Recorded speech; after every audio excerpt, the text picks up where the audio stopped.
Let's learn MuleSoft.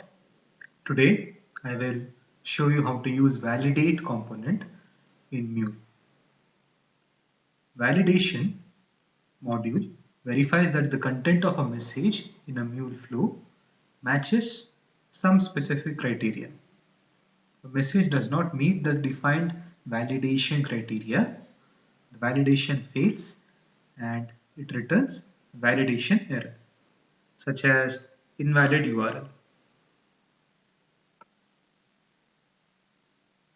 We create a flow like this with HTTP component and validation component. We then configure the validation component to throw custom error message.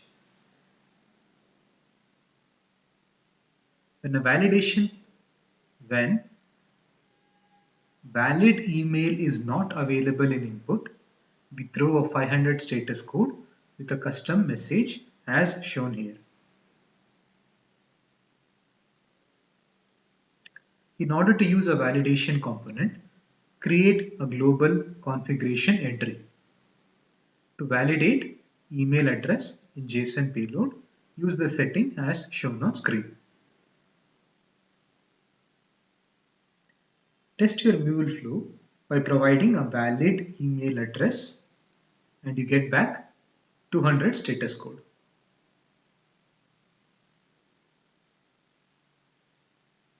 You can add multiple validation criteria to a single validation mode. Select validation as all for this. Observe that I have added email validation and regular expression validation for a phone number with 10 digits. If your input does not contain 10 digits for phone number, you get custom message for failure as shown here.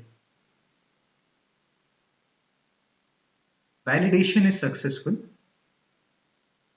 when you provide both email and phone number in JSON input.